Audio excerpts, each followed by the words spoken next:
Hello friends, welcome to my YouTube channel. तो आज हम पढ़ने वाले हैं बीए एलएलबी का third semester law and media. ठीक है, तो इससे पहले मैंने अपनी इसी चैनल पर वीडियो अपलोड की है जिसमें मैंने मीडिया का बता रखा है कि आपको इसमें मीडिया के प्रकार किसे कहते हैं, मीडिया का विकास कैसे हुआ था और मीडिया किसे कहते हैं। ठीक है, तो अगर आपको वो समझना है तो मेरी प्रीवियस वाली वीडियो में जाकर एक बार देख लेना। ठीक है, तो आज हम इस वीडियो में कवर करने वाले हैं अश्लीलता की परीक्षा में समकालीन परीक्षण क्या होता है, अश्लीलता और अभद्रता का अर्थ क्या है, दोनों में अंतर समझेंगे, मानहानि किसे कहते हैं और मानहानि के बचाव के लिए क्या करना चाहिए और विशेष अधिकार किसे कहते हैं। ठीक है, तो वीडियो में बने रहना, स्किप मत करना, बहुत अच्छे से समझाऊंगी। तो समझते हैं क्वेश्चन को। तो सबसे पहले हम समझते हैं अश्लीलता किसे कहते हैं। ठीक है, तो अश्लीलता को इंग्लिश में क्या कहते हैं, अश्लीलता को इंग्लिश में कहते हैं ऑब्सैनिटी। ठीक है, ऑब्सैनिटी का निर्धारण करने के लिए न्यायालय समय समय पर क्या करता है, अलग अलग परीक्षणों का प्रयोग करता रहता है। ठीक है, समकालीन समुदायगत परीक्षण जिसको इंग्लिश में कहते हैं कंटेम्पररी कम्युनिटी स्टैंडर्ड्स टेस्ट, ये टेस्ट होते हैं जो कि कौन कराता है, न्यायालय कराता है। ठीक है, इसका अर्थ क्या होता है, इसका अर्थ है कि किसी सामग्री को अश्लील तब तक नहीं माना जा सकता जब तक कि क्या लिखा है यहाँ, किसी सामग्री को अश्लील मानने के लिए ये देखा जाए कि जो वर्तमान समय अभी चल रहा है उसके हिसाब से उचित सामाजिक मानकों के अनुसार उस सामग्री का प्रभाव कैसा है। यानी कि जैसा अभी समय चल रहा है, जिस तरीके किताबों में आपको कुछ कविताएं दिखाई जाती हैं, उसमें स्टोरी दिखाई जाती हैं, तो उस समय के हिसाब से वो कैसी हैं।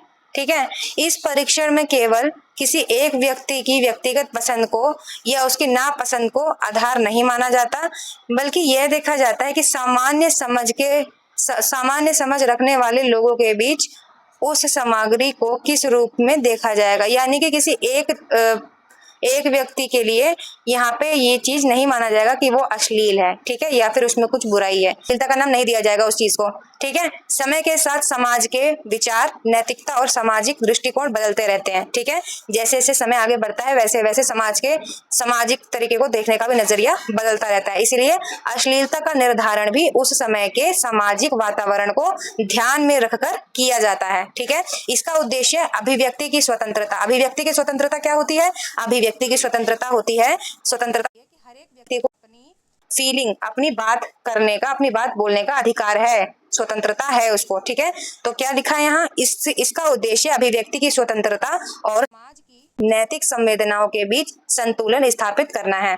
ठीक है, किसी पुस्तक, फिल्म, समाचार, चित्र या अन्य मीडिया सामग्री के एक छोटे हिस्से को अलग करके निर्णय नहीं किया जाना चाहिए, बल्कि निर्णय कैसे किया जाना चाहिए, उसकी समग्रता, उसकी टोटल जो वैल्यू निकली, उस वैल्यू में आपको क्या गलत लगा, कितना गलत लगा। ठीक है, उसका उद्देश्य आपको गलत लगा या फिर उसका जो टोटल संदर्भ था, जो उसकी टोटल मीनिंग थी, क्या वही गलत थी, वही गलत तरीका था समझाने का, वो अश्लीलता थी उसमें। ठीक है, उस सबको ध्यान में रखा जाना चाहिए, तभी हम किसी चीज को अश्लीलता का नाम दे सकते हैं, अन्यथा नहीं दे सकते हैं। तो यहाँ पे हमने समझा कि अश्लीलता को, ये रहा इसका क्वेश्चन, यहाँ पे मैंने वो क्वेश्चन, ये आधा है यहाँ पे। ठीक है, इसका क्वेश्चन यहाँ पर है पूरा कि अश्लीलता की परीक्षा में समकालीन परीक्षण क्या होता है। तो समकालीन परीक्षण ये होता है जो भी हमने समझा। अब नेक्स्ट क्वेश्चन समझते हैं।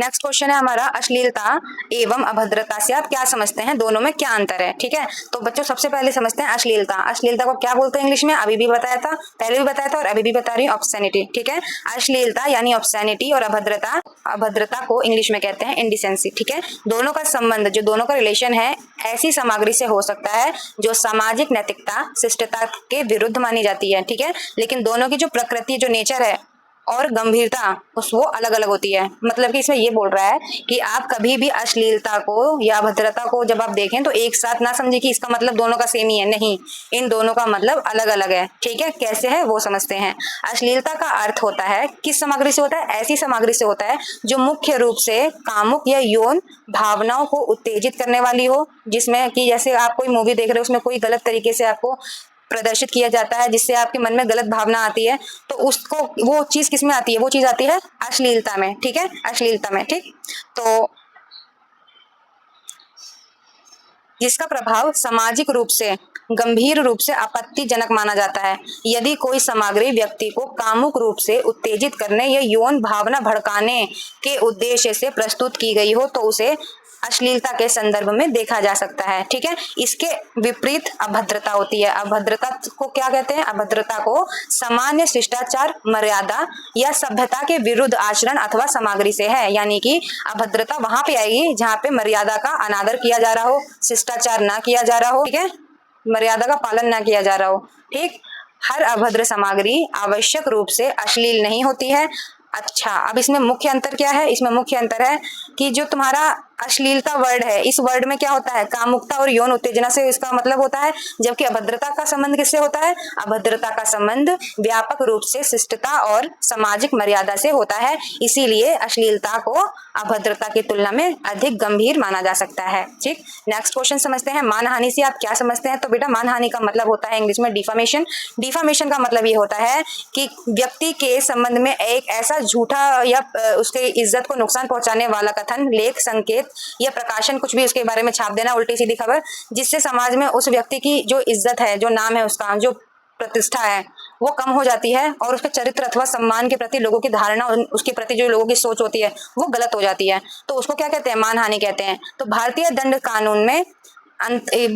कानून के अंतर्गत मानहानि का उद्देश्य किसी व्यक्ति की इज्जत यानी उसकी प्रतिष्ठा की रक्षा करना है।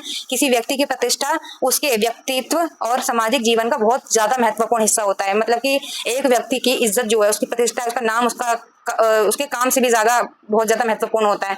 ठीक है, इसीलिए किसी व्यक्ति के बारे में गलत आरोप लगाकर उसकी प्रतिष्ठा को नुकसान पहुंचाना कानून की दृष्टि में महत्वपूर्ण विषय है। ठीक है, मानहानि मौखिक शब्द हो सकते हैं, लिखित में हो सकते हैं, चित्र के द्वारा हो सकते हैं, सांकेतिक भी हो सकते हैं और अन्य माध्यमों से भी किया जा सकता है। मीडिया के संदर्भ में इसका विशेष महत्व ये होता है क्योंकि समाचार पत्र होते हैं, टेलीविजन, इंटरनेट और सोशल मीडिया के माध्यम से कोई कथन बहुत बड़ी संख्या में लोगों तक पहुंच सकता है। ठीक है, हालांकि प्रत्येक आलोचना या नेगेटिव टिप्पणी मानहानि नहीं हो सकती। जितनी भी मतलब और भी सारी चीजों को आप मानहानि नहीं कह सकते हो। ठीक है, यदि कोई कथन सत्य हो, सार्वजनिक हित या कानून द्वारा मान्य किसी अन्य अपवाद के अंतर्गत आता हो, तो उन परिस्थितियों के अनुसार वह मानहानि नहीं मानी जा सकती है। ठीक है, नेक्स्ट क्वेश्चन समझते हैं। नेक्स्ट क्वेश्चन में पूछा गया कि मानहानि के लिए बचाव को समझाइए। बचाव यानी डिफेंसेस को।